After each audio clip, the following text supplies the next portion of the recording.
जी, तो हमारा टॉपिक है जी आज का हम A2 अकाउंटिंग पढ़ रहे हैं। इन्वेस्टमेंट अप्रेजल का हमारा टॉपिक है। A2 अकाउंटिंग में इन्वेस्टमेंट अप्रेजल में जो इन्वेस्टमेंट अप्रेजल की टेक्निक्स हैं उनके बारे में हम डिस्कस कर रहे थे। और इन्वेस्टमेंट अप्रेजल की टेक्निक्स में जो लास्ट टेक्निक थी जो आपके कोर्स में है वो हम डिस्कस करने जा रहे हैं, जो कि आपकी है जी इंटरनल रेट ऑफ रिटर्न। इसको IRR भी बोलते हैं और इसको नॉर्मली हम कहते हैं इंटरनल रेट ऑफ रिटर्न। वो मैं आपको यहाँ पर लिख के भी दिखा रहा हूँ, फिर इसके बारे में डिस्कस करते हैं डिटेल में आज। तो हमारा इसको हम IRR कहते हैं जी, और इसको हम लिखते कहते हैं या इसका इंटरनल रेट ऑफ रिटर्न। ये होता क्या है हमारा जी, it is that rate of return from the project, that rate of return from the project जिसमें आप इन्वेस्ट कर रहे हैं उस प्रोजेक्ट से रेट ऑफ रिटर्न आपको मिल रहा है, where NPV becomes zero. NPV जो आप किसी को ये भी कह सकते हैं आप कि future discounted cash flows are equal to initial investment या cash outflows. Discounted cash flows जो आपके हैं वो कैश आउटफ्लोज के इक्वल हो जाते हैं, वहां पे आपकी एनपीवी जीरो हो जाती है। और जहां पे आपकी एनपीवी जीरो हो जाती है वो रेट ऑफ रिटर्न जो है वो आपका कहलाता है IRR। अगर आपका IRR जो है, if IRR is greater then the cost of capital, IRR जो है वो डिस्काउंट फैक्टर से, जिसको हम कॉस्ट ऑफ कैपिटल ही बोलते हैं, IRR is greater than the cost of capital, we will accept the project। अगर आपका IRR जो है वो कॉस्ट ऑफ कैपिटल से ज्यादा है तो आप प्रोजेक्ट को एक्सेप्ट कर लेंगे। इसका मतलब है कि कॉस्ट ऑफ कैपिटल को कवर करने के बाद भी वो आपको प्रॉफिट जो है वो दे रहा है। कैसे भी बताऊंगा डिटेल में। अगर मेरे साथ है in case of two projects, अगर दो प्रोजेक्ट्स में आपने इन्वेस्टमेंट करना हो, दोनों में से एक को चूज करना हो, we can choose that project with higher IRR, यानी जिसका IRR ज्यादा होगा वो प्रोजेक्ट हम ऑप्ट कर लेंगे। तो प्रोजेक्ट आपस में कंपेयर करने वाले, जिसका return जो है वो ज्यादा आ रहा है उस प्रोजेक्ट में आप इन्वेस्टमेंट जो है वो लगाएंगे। अगर दो प्रोजेक्ट में कंपैरिजन वो मांग रहा हूँ, कंपेयर करके दिखाएं कि किस प्रोजेक्ट में इन्वेस्टमेंट करना आप चाह रहे हैं। थोड़ा सा पहले पढ़ते हैं, उसके बाद मैं दोबारा डायग्राम आज आपको समझाऊंगा कि IRR कैसे काम करता है। ये मैं आपको डायग्राम अभी हमें बनानी है, तो अभी बना के आपको फिर एक्सप्लेन करूंगा बात। अभी देखते हैं हम आगे।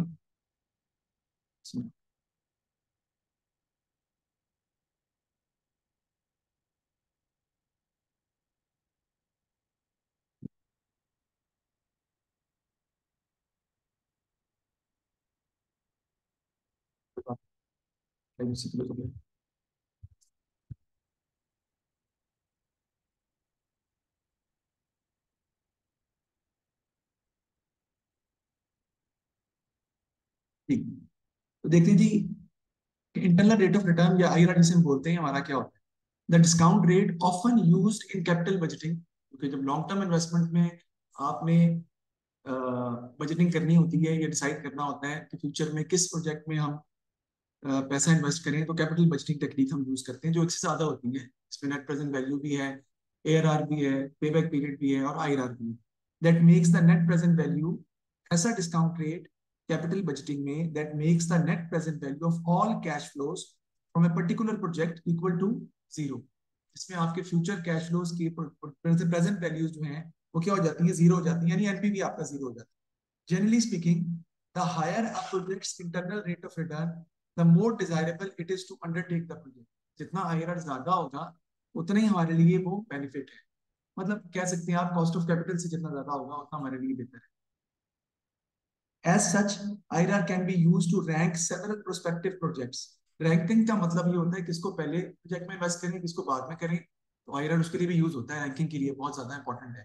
क्योंकि दो प्रोजेक्ट को अगर आपने कंपेयर करना हो तो project with higher IRR will be accept, हम एक्सेप्ट करेंगे उसको दूसरे को, क्योंकि आपके पास इन्वेस्टमेंट जो है वो लिमिटेड है ना, एक में लगा सकते हैं आप।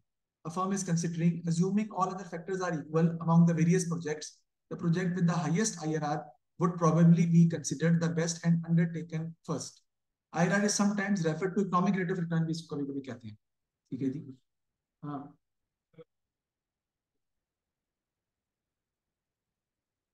हाँ, वो बताता हूँ मैं अभी आपको, मुझे समझ आ गई। वो तो अभी हमने डिस्कस करना है। देखिए जरा, a project involve an initial outlay of rupees 2,40,000, estimated net cash flows for the project are as given. ये दिए हुए कैश फ्लोज, हमारे जो रिटर्न मिल रहे हैं हमें प्रोजेक्ट से, पहले साल में हमें कितना कैश इनफ्लो होता है, 140, फिर 80, फिर 60, फिर 20 और फिर 20। The companies required rate of return is 13%। ये रिक्वायर्ड रेट ऑफ रिटर्न का मतलब है कॉस्ट ऑफ कैपिटल की बात कर रहे हैं। कॉस्ट ऑफ कैपिटल का मतलब ये है कि इतना रेट ऑफ रिटर्न तो लाजमी है ना, वरना तो प्रोजेक्ट वायबल ही नहीं है, क्योंकि कॉस्ट ऑफ कैपिटल तो कवर होनी चाहिए ना कम से कम आपकी, जो कॉस्ट ऑफ इक्विटी है, जो कॉस्ट ऑफ डेट है। Calculate the IRR for the project, is the project feasible assuming all other factors are equal. देखिए जी, हम कैसे सॉल्व करते हैं। हम 13% आपका रिक्वायर्ड रेट ऑफ रिटर्न है, तो आपने सबसे पहले डिस्काउंट फैक्टर यूज किया कौन सा, 15% डिस्काउंट रेट यूज किया। जब आपने 15% डिस्काउंट रेट यूज किया तो आपका एनपीवी कितना आ गया, 3059 पॉजिटिव। जैसे आप डिस्काउंट फैक्टर हासिल बढ़ाते जाएंगे, आपके एनपीवी की वैल्यू क्या होती जाएगी, कम होती जाएगी। 17% डिस्काउंट फैक्टर पर अगर आप एनपीवी निकालें तो वो आपका आता है -464, नेगेटिव आपका होगा। इसका मतलब है कि 15% और 17% के दरमियान ऐसा डिस्काउंट फैक्टर मौजूद है, 15.5 या 16, जिस पर आपकी एनपीवी जीरो हो जाए। और वही हमारा बेसिकली आईआरआर कहलाता है। उसका फायदा क्या, उसका यूज क्या, वो बताता हूँ यार। कहते हैं by using 15% rate we have a positive figure that is greater than zero, whereas by using 17% rate we have a negative figure that is lesser than zero। ऐसे ही है ना, कि एक नेगेटिव में आ रही है 17% से, 15% से वो पॉजिटिव में आ रही है। NPV appears to be zero between 15% and 17%।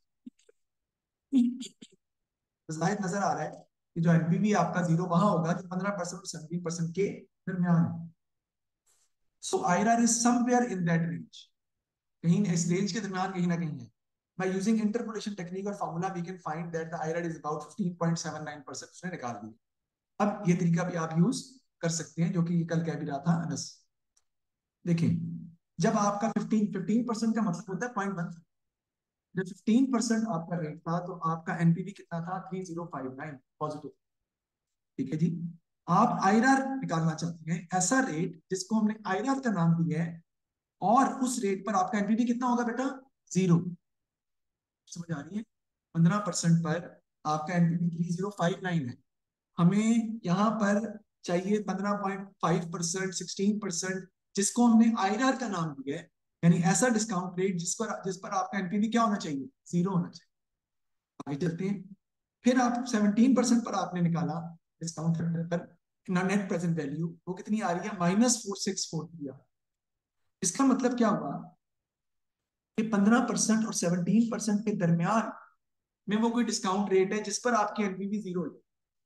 3059 जो आपकी एनपीवी है, वो जैसे जैसे आप डिस्काउंट रेट बढ़ाते जाएंगे ये एनपीवी कम होती जाएगी, एक पॉइंट आएगा जीरो हो जाएगी और फिर नेगेटिव हो जाएगी। ठीक है जी। अब हम क्या करेंगे, मैं इसको लिखता हूँ और फिर आपको समझाना चाहता हूँ, दोबारा इस पे भी आ जाऊंगा। क्या था जी हमारा, जी 0.15 पे इधर लिख लेता हूँ जी, डिस्काउंट रेट, और इधर आपकी क्या आ जाएगी जी, एनपीवी। 0.15 पे आपका जो आईआरआर है, आईआरआर कह रहा हूँ सॉरी, एनपीवी जो है वो कितनी है हमारी, क्यों खुलने में देर करता है, क्या मसला है यार।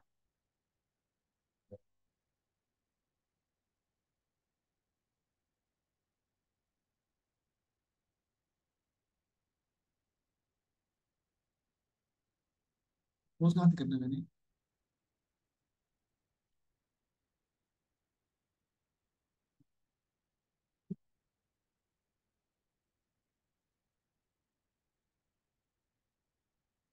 कितनी थी, 4059 या 3059, 3059।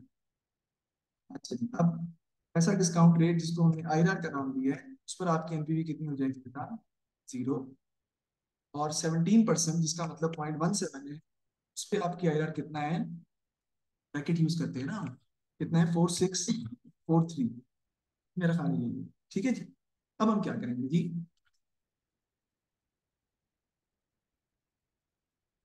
जो आईआरआर है इन दोनों का डिफरेंस आपने लेना है, और इन दोनों का भी डिफरेंस आपने लेना है, यानी कि difference of the discount rates. तो ये जो डिफरेंस आपका 0.15 और आईआरआर का डिफरेंस जो आप लेंगे वो आप अभी फाइंड नहीं कर सकते, लेकिन इसका फाइंड आउट कर सकते हैं। ये कितना बनेगा, 0 का और 3059 का डिफरेंस कितना आ जाएगा, 3059 आपका निकल आएगा। इसको हमने सपोज कर लिया, हम क्या फाइंड करना चाह रहे हैं, हम जो 0.15 और आईआरआर के दरमियान जो डिफरेंस है उसको हमने डिनोट किससे कर दिया बेटा, x. X is percentage, if it is going to be added into 15% we will get IRR, क्योंकि 0.15 जो है वो बढ़ेगा तो आईआरआर के पास चले जाएगा ना, तो आईआरआर और 0.15 के दरमियान जो भी डिफरेंस है उसको हमने सपोज कर लिया कि वो एक्स, वो हमें पता नहीं। ठीक है जी। अब 0.15 और 0.17 के दरमियान जो डिफरेंस है वो हम ले लेंगे। वो कितना आ रहा है जी, 0.15 माइनस 0.17, 0.02। इधर आ जाते हैं जी। इसी तरह जो हमने एक्स कंसिडर किया था, यहाँ पर इन दोनों का डिफरेंस आप ले लेंगे, यानी पॉजिटिव एनपीवी और नेगेटिव एनपीवी का डिफरेंस। वो कैसे निकालेंगे देखें, मैं यहाँ पे शो कर रहा हूँ, 3059 माइनस, और वो ब्रैकेट है ना वो भी नेगेटिव है, 4643, तो आपस में क्या हो जाएंगे बेटा, ऐड हो जाएंगे। ऐड होकर बताएं कितने आते हैं,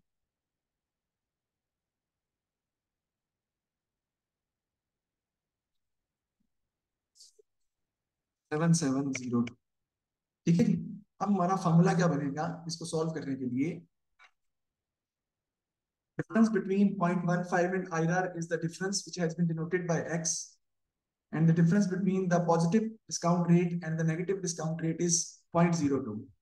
हम कैसे इसको सॉल्व करेंगे, x over x divided by 0.02 is equal to 3059, जो उसके सामने दोनों के एनपीवी का डिफरेंस आ रहा है, divided by difference between the NPV of positive and negative, कितना आ जाएगा 7702। इसको आप बाय क्रॉस मल्टीप्लीकेशन सॉल्व कर लेंगे तो आपके पास x का आंसर आ जाएगा। x is the difference between 0.15 and i, इसके दरमियान की फिगर आएगी, इसका आईआर का आंसर नहीं आएगा। दोबारा रिपीट कर रहा हूँ, 0.15 और आईआर का जो डिफरेंस है उसको मैंने क्या किया, x नोट किया, और डिस्काउंट रेट का डिफरेंस पॉजिटिव और नेगेटिव का 0.02, इसी तरह एनपीवी का डिफरेंस, इसका 15% डिस्काउंट रेट से एनपीवी जो निकला वो, और आईआरआर का एनपीवी जो 0 होता है इसका डिफरेंस कितना 3059, और पॉजिटिव एनपीवी और नेगेटिव एनपीवी टोटल का डिफरेंस वो है 7702।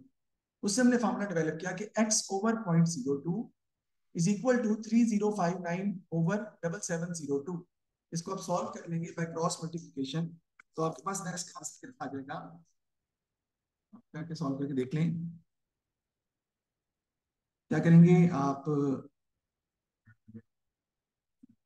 हाँ 0.02 को 3059 से आप मल्टीप्लाई कर देंगे, और जो आंसर आएगा उसको डिवाइड कर देंगे आप 7702 से। करें क्या है जी, ये आ जाएगा जी 0.0079। ओके, इसका मतलब है कि 0.15 और आईआरआर का जो डिफरेंस है वो कितना है, 0.0079।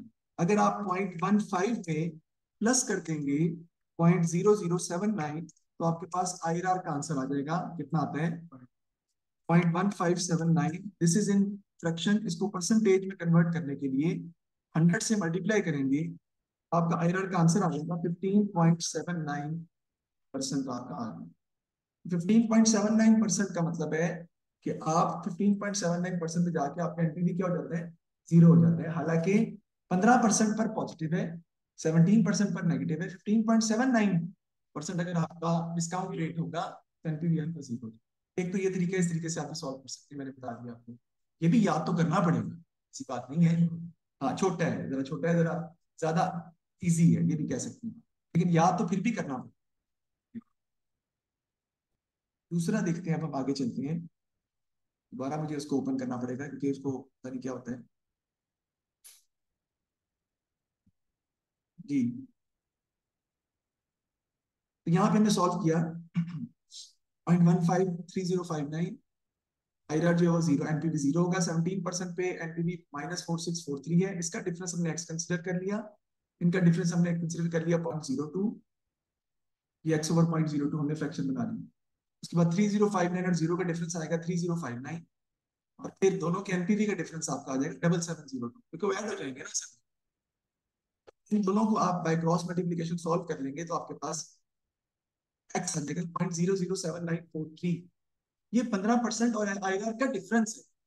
15% में आप ये ऐड करेंगे तो आईआर आएगा 15.79%। दूसरा तरीका हम पहले डिस्कस कर चुके हैं कि lower discount rate plus difference between the two discount rate into lower discount rate से जो एनपीवी निकली है वो divided by absolute difference between the NPV, यानी मल्टीप्लाई करके आपने सॉल्व करके इसको सॉल्व किया है, जो कि हमने कल डिस्कस किया था। उससे भी आंसर हमारा वही आएगा, सेम टू सेम, कोई चेंज नहीं है। ये जी, तो वैल्यू पुट करके आप देखें भी, तब भी आपका आंसर वही निकलता है। अब बात करते हैं हम आगे, जो मैंने आपको डायग्राम समझाना चाह रहा था, इसकी जगह थोड़ी कम हो गई है, थोड़ा साइड करके बनाएंगे।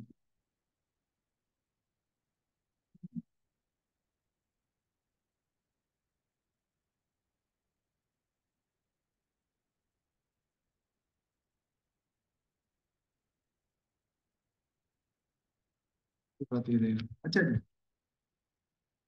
इधर हमने ले लिया बेटा एनपीवी इस साइड पे, और इधर हमने ले लिया है क्या बोला, discount rate, cost of capital भी कह सकते हैं। तो ये तो उसके जवाब देने के लिए मैं सिर्फ कर, अब हम क्या करते हैं जी, यहाँ पे इसकी हम बना लेते हैं, और इधर हम डिस्काउंट रेट ड्रॉ कर लेते हैं। सपोज करें कि आपका जो एनपीवी था यार, वो आपका आ रहा था पॉजिटिव 30,000, हमारा एनपीवी पॉजिटिव था 30,000, फिर हमारा डिस्काउंट रेट जो है यार वो कितना था, 10%। 10% डिस्काउंट रेट पे आपका एनपीवी 30,000, ठीक है। जैसे जैसे आप एनपीवी को कम करते जाएंगे और जैसे जैसे आप डिस्काउंट रेट बढ़ाते जाएंगे, आपका एनपीवी क्या होता जाएगा, कम होता जाएगा।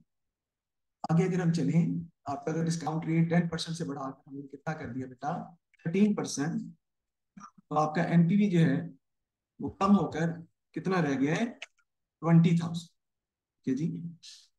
उसके बाद आपने मजीद अपने डिस्काउंट रेट को बढ़ाया 15%, तो आपका एनपीवी मजीद कम हो गया, और कितना रह गया जी, 15,000। फिर और कम कर दिया आपने, कितना रह गया जी, ये 12,000। आपका डिस्काउंट रेट यहाँ पे कितना चला गया जी, 20%। उसके बाद क्या होगा, अगर मैं इसका टॉप बनाऊंगा, तो वो हमारी क्या बन जाएगी, ये आपका बनेगा, और यहाँ पर जाकर आपका एनपीवी कितना हो जाएगा बेटा, जीरो, क्योंकि ये जीरो है ना, इस जगह पर एनपीवी आपका जीरो है। इसका मतलब है कि आपका डिस्काउंट रेट अगर 25% हो, तो वहां पे आपका एनपीवी जीरो होगा। इसका मतलब ये हुआ कि जब तक आपका डिस्काउंट रेट 25% तक नहीं पहुंचता, जब तक आपकी कॉस्ट ऑफ कैपिटल 25% तक नहीं पहुंचती, आप प्रॉफिट में ही रहेंगे, आपका एनपीवी पॉजिटिव रहेगा, आपको बेनिफिट रहेगा। तो जितना आपका आईआर ज्यादा होगा, उसका मतलब है आप उतनी देर से ब्रेक इवन पॉइंट, उतनी देर आप प्रॉफिट में रहेंगे। देखो ना, 10% कॉस्ट ऑफ कैपिटल है, 10% काटने के बाद भी भाई 30,000 मिल रहा है। 13% पैसे कट भी जाए तब भी 20,000 का ओवरऑल प्रॉफिट हो, 15% पैसे कट भी जाए तब भी 15,000 का प्रॉफिट हो रहा है, 20% पे भी 12,000 का प्रॉफिट हो, लेकिन 25% पे आपका एनपीवी जीरो हो जाएगा। और अगर इससे ऊपर आप जाते हैं, कॉस्ट ऑफ कैपिटल बढ़ता है, तो वो नेगेटिव में चले जाएगा और आपको लॉस होना शुरू। तो ये 25% पे बेसिकली आपका प्रोजेक्ट का ब्रेक इवन पॉइंट, लेकिन ब्रेक इवन पॉइंट ऑपोजिट चल रहा है। ऑपोजिट का मतलब है प्रॉफिट से आहिस्ता आहिस्ता नीचे जाके लॉस में।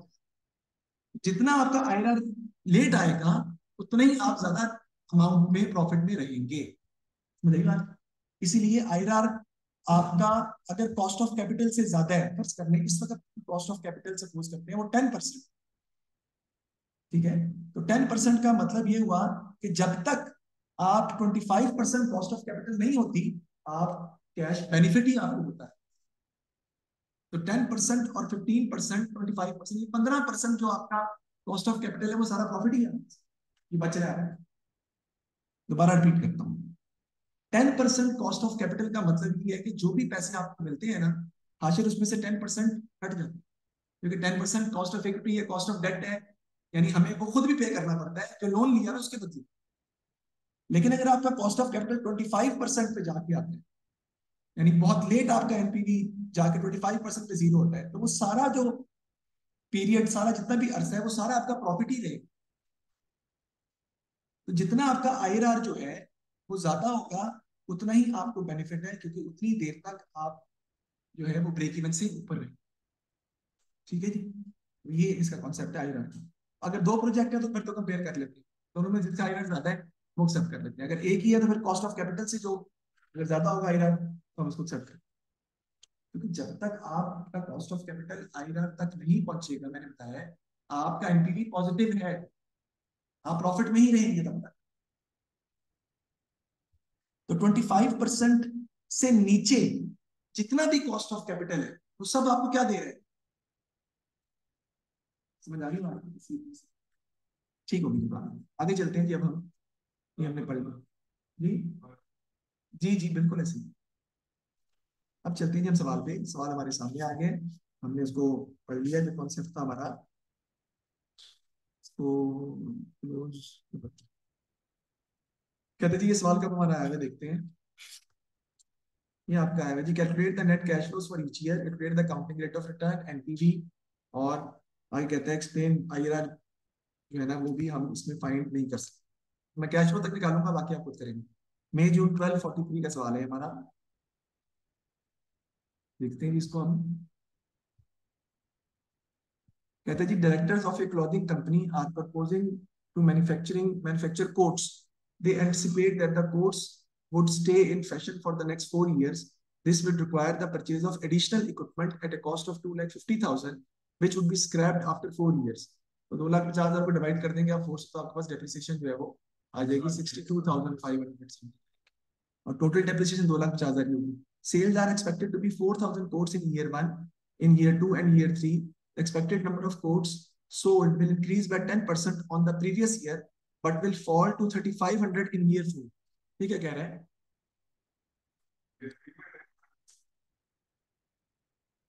सब में कह रहा है वो जी। वो कह रहा है कि जी जो expected number of coat sold है will increase by 10% on the previous year. पिछले सालों में हर साल 10% का इजाफा हो रहा है, लेकिन चौथे साल में वो कह रहा है कि वो 3,500 हो गया, फॉल कर गया उसका। Selling price of the course will be 80 in year 1, 90 in year 2 and 3। अच्छा, ईयर 2 एंड 3 दोनों में 90 और 75 in the final year. Variable cost कितनी है? 65 पर कोट है for year 1 and 2, rising to 70 for year 3 and 4। Cost of capital कहता है 10% है। हम बनाते हैं जी इसका, सबसे पहले हमने क्या निकालने हैं? नेट कैश फ्लोज निकालने। नेट कैश फ्लोज निकालने के लिए आपको क्या चीज चाहिए बेटा? सेल्स माइनस करेंगे हम वेरिएबल कॉस्ट, बिल में से वेरिएबल कॉस्ट माइनस कर देंगे। इसमें मैंने बताया था फिक्स कॉस्ट भी हो सकती है। तो आपके पास क्या आ जाएंगे जी? Cash flows. यहाँ पर अक्सर बच्चे गलती करते हैं, कैश फ्लोज निकालते वक्त इसमें कैश फ्लोज निकालते वक्त ईयर जीरो नहीं लिखते। ईयर जीरो सवाल को सॉल्व करते वक्त लिखते हैं। सर सॉल्व तो कर रहे हैं, नहीं सॉल्व कर रहा, क्योंकि सॉल्व तो हमने करना है, एआरआर निकालना है, हमने आईआरआर निकालना है, हमने एनपीवी निकालना है, हमने पे बैक पीरियड निकालना है। ये तो हम कैश फ्लोज निकाल रहे हैं। कैश फ्लोज का मतलब हर साल प्रोजेक्ट हमें कितना रिटर्न दे रहे थे। तो प्रोजेक्ट ईयर जीरो में रिटर्न देता ही नहीं भाई, पहले साल के एंड में रिटर्न आना शुरू हो। तो यहाँ पर आप ईयर जीरो नहीं लिखेंगे, अगर गलती से आप लिख भी दें तो बाद में आपको आइडिया हो जाएगा, फिर आप चाहे कैंसिल कर सकते हैं। तो ईयर 1 में देखें हमारी सेल्स कितनी है? 4,000। 4,000 को बेटा मल्टीप्लाई करेंगे सेलिंग प्राइस से, वो कितनी है? 80। कितना आता है? 3,20,000। ईयर वन में सेल्स आपके पास आ जाएगी 3,20,000। इसमें से माइनस कर देंगे हम वेरिएबल कॉस्ट, क्योंकि यूनिट्स कितने हैं 4,000। वेरिएबल कॉस्ट पर यूनिट कितनी है बेटा 65। 4,000 इंटू 65 कितना आएगा 2,60,000। 3,20,000 में से 2,60,000 माइनस कर दें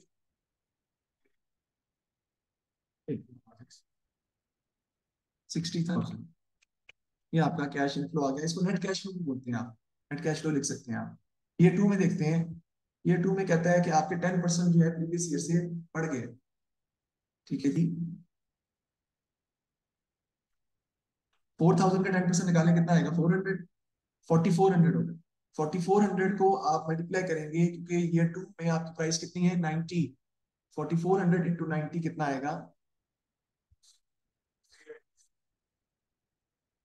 हाँ जी 3,96,000। गलती नहीं करें इसमें, 18 साल का हो जाएगा। मसला ये है, अगर आप कहते हैं यही प्रॉब्लम है सारी इन्वेस्टर अप्रेजल के सवाल में, शुरू में गलती हो जाती है तो पूरा सवाल गलत हो जाता है। तो इसकी जो आपकी रिलेटिव ग्रेडिंग कह रहा हूँ मैं, तो जो ऑन फिगर रूल है ना, ये बड़ा कम अप्लाई होता है इसमें। यानी जैसे एब्जॉर्प्शन कॉस्टिंग का सवाल, एब्जॉर्प्शन कॉस्टिंग के सवाल में ऑन फिगर रूल बहुत ज्यादा अप्लाई होता है। हमने गलती कर दी तो वो कैरी फॉरवर्ड करते हैं। इसके अंदर इन्वेस्टर अप्रेजल में ऑन फिगर रूल बहुत कम अप्लाई होता है, क्योंकि सारी अमाउंट्स गलत हो जाएंगी ना। आपके कैश फ्लो गलत निकलेंगे, सब कुछ गलत ही होगा ना फिर। तो बस वो जो कैश फ्लो उठा के आप आगे लेके जाते हैं वो नंबर जरूर मिलेंगे। कैश फ्लो तो सारे नंबर जीरो है। यानी कैश फ्लो इनफ्लो निकालने के भी नंबर होते हैं 10 नंबर 8 12 नंबर, वो जीरो हो जाएंगे आप। अच्छा 3,96,000 वेरिएबल कॉस्ट कितनी आएगी 4,400 इंटू ईयर वन में, ईयर टू में सेम है 65। 4,400 इंटू 65 कितना आएगा 286,000। ये माइनस कर दें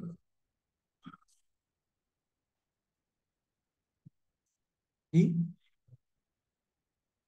1,10,000। आगे चलते हैं ईयर थ्री में। मतलब 4,400 का 10% निकालेंगे ना आप, तो वो आपका आएगा 440। 444,400 में आप ऐड करेंगे तो आएगा 4,840। 4,840 को आप मल्टीप्लाई करेंगे कितने से 90 से। 4,840 इंटू 90 कितना आता है।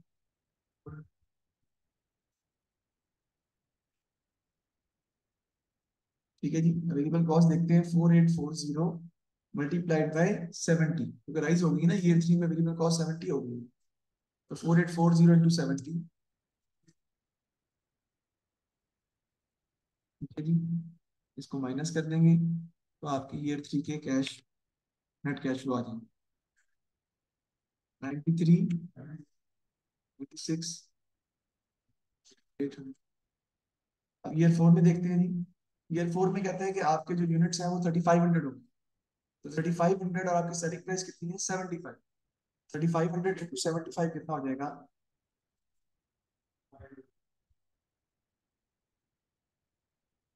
62500। और माइनस कर देंगे आप अगेन 3,500 इंटू 70। तो वेरिएबल कॉस्ट ईयर फोर में भी 70 है, वो कह रहे हैं 245,000। और ये हम माइनस करके देंगे तो आपके पास जी 17,500 आपका आ जाएगा। ये हमने कैश फ्लोज निकाले, यानी ये जो मैंने स्टेप सारे के सारे किए हैं, ये सिर्फ सवाल को स्टार्ट करने तक का काम था। सवाल अब हमारा स्टार्ट होना है सर। तो अगर आपके ये स्टेप्स गलत होंगे तो आपके नंबर अच्छे खासे कट जाएंगे। आगे वाले पार्ट्स के नंबर जरूर मिलेंगे आपको, क्योंकि आप अगर आपको पे बैक पीरियड निकालना आता है, आयरन निकालना आता है, तो वो चेक करेगा। ये जरूर सवाल उठा सकते हैं कि सर इसका मतलब है कि अगर मेरी ये वैल्यूज गलत है, मतलब मैंने गलत कैलकुलेशन की सारी, और इन वैल्यूज को लेके मैं निकाल देता हूँ ARR पे बैक पीरियड, तो वो सारी एग्जामिनर सारी कैलकुलेशन करेगा, क्योंकि आपकी वैल्यूज तो अलग होंगी सबसे। गलत जो है कैलकुलेशन करके चेक करेगा फिर आपका नंबर। लेकिन जो कैश फ्लोज वाले नंबर हैं वो सारे के सारे आपके निकल जाएंगे। और कैश फ्लोज के आप पेपर में बहुत ज्यादा नंबर होते हैं। ये देखिए calculate the net cash flows for each year, 13 number.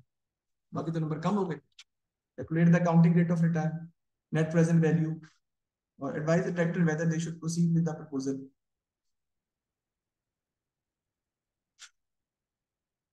ठीक।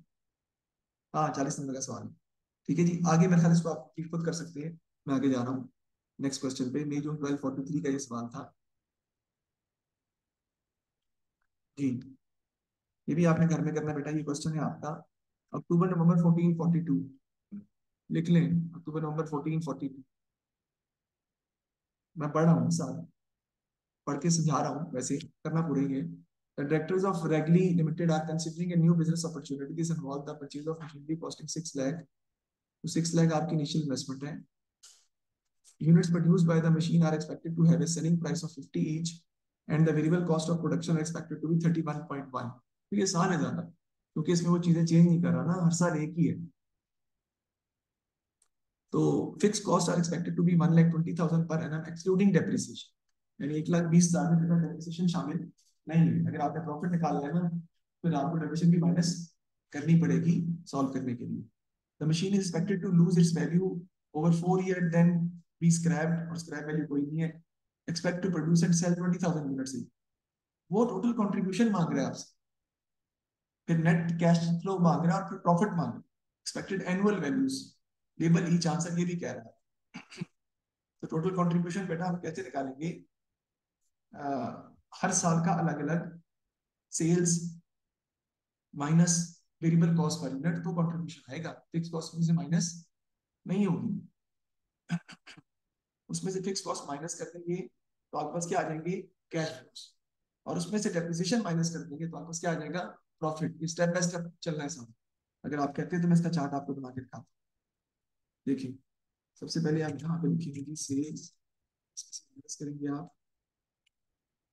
वेरिएबल कॉस्ट, फिर आपका क्या आ जाएगा? कॉन्ट्रीब्यूशन। ठीक है, कॉन्ट्रीब्यूशन में से बेटा माइनस करेंगे आप फिक्स कॉस्ट। हर साल का बनेगा ना? कितने साल थे? साल कितने थे?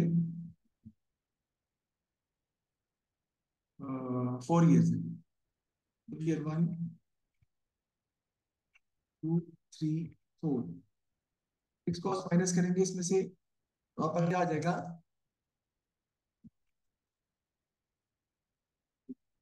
हाँ, कैश फ्लोस, और उसमें से माइनस करेंगे डेप्रिसिएशन, तो आपके पास आ जाएगा प्रॉफिट। इस क्वेश्चन में total cash flows minus total depreciation Anas नहीं कर सकते, क्योंकि उसने कहा ही हुआ है कि अलग अलग निकाल के दिखाओ। ये देखें, ये गलती ना कीजिएगा। हाँ, डेप्रिसिएशन हर साल की सेम रहेगी। 6 लाख है, डिवाइड बाय 4 कितनी आएगी? 1,50,000। हर साल आप कैश फ्लो में से 1,50,000 माइनस करते जाएंगे तो आपका प्रॉफिट आएगा। समझ आ रही है ना? मैं बताता हूँ आपको, पहले का निकाल के दिखाता हूँ। देखो, पहले का बाकी सबका भी सेम रहना है ना। सेल्स कितनी है? 20,000 मल्टीप्लाइड बाय 50 कितना आ जाएगा? 10 लाख। ये आपकी ईयर 1 की सेल है, माइनस वेरिएबल कॉस्ट 20,000 इंटू 31.1 करना सरमन। 20,000 इंटू 31.1,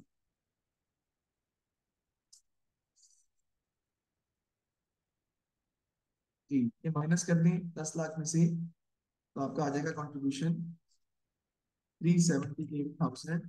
इसमें से माइनस कर देंगे हम फिक्स कॉस्ट 1,20,000, ये 258,000 आपके आ जाएंगे कैश फ्लोस। याद रखिएगा, हमारे ज्यादातर टेक्निक्स 258,000 के जरिए ही सॉल्व होंगे। कैश फ्लोस पे हमने सॉल्व किया, लेकिन क्योंकि उसने प्रॉफिट पूछा है, 258,000 में से आपको माइनस करनी पड़ेगी डेप्रिसिएशन 1,50,000 की, तो आपका प्रॉफिट आ जाएगा 108,000। बात समझ आ रही है? बाकी सालों का भी यही आएगा, उसको हम निकाल लेंगे। आगे देखते हैं जी क्या मांगा हुआ है। कहते हैं कि calculate the expected annual break even level of production both in units and sale revenue. Break even पूछने बाद कॉस्टिंग इसमें आया। ब्रेक इवन का फॉर्मूला क्या होता है? Fix cost over contribution per unit. ठीक है जी। एनुअल ब्रेक इवन लेवल पूछा, आपको मतलब सबका एक ही रहना है। Fix cost over contribution per unit से आप डिवाइड कर देंगे तो आपका यूनिट्स में आ जाएगा, और जब आप उसको सही तरह से मल्टीप्लाई करेंगे तो सेल्स में कन्वर्ट होगी। कॉस्ट ऑफ कैपिटल दी हुई है, और फिर आपने कहते हैं कि नेट प्रेजेंट वैल्यू। अच्छा, वो कहते हैं explain why the director net present value calculation is incorrect. वो कहते हैं कि नेट प्रेजेंट वैल्यू की जो कैलकुलेशन डायरेक्टर ने की है ना, वो इनकरेक्ट है, बताएं। कर सकते हैं। अगर आपका अगर आपके एनुअल, नहीं वो भी कर, मैं बताता हूँ। अगर आपके कैश फ्लो सेम रह रहे हैं, अगर आपके कैश फ्लो सेम रह रहे हैं, तो आप इन चारों को ऐड करके भी 1,08,000 से मल्टीप्लाई कर सकते हैं। बात तो एक ही है ना यार, मेरी बात है प्रकाश। 1,08,000 इंटू 0.909, 1,08,000 इंटू 0.826, 1,08,000 इंटू 0.751 इंटू 0.683, या 3.169 इंटू 1,08,000, सेम आंसर है, कर सकते हैं। प्रॉब्लम ये है कि he has taken profit, we are suppose to take cash flows. This is a cash based method. Net present value में हम कैश फ्लोस यूज करते हैं ना, डिस्काउंट करते हैं, प्रॉफिट को डिस्काउंट कर दिया। ये देखो, ये प्रॉफिट है, हाँ उसको क्या ये लिखना है, because it is a net present value takes time value of money into account.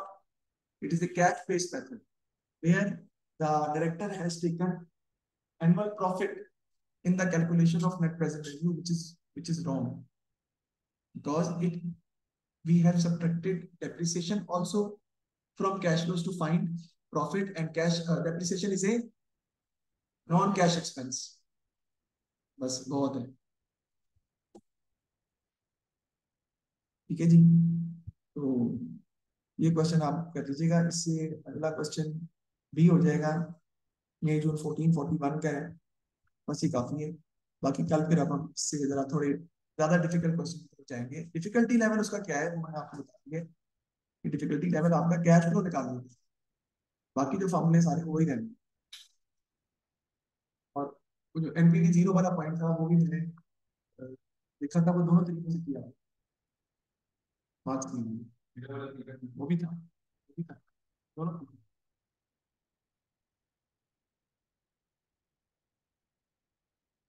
ठीक है। हाँ।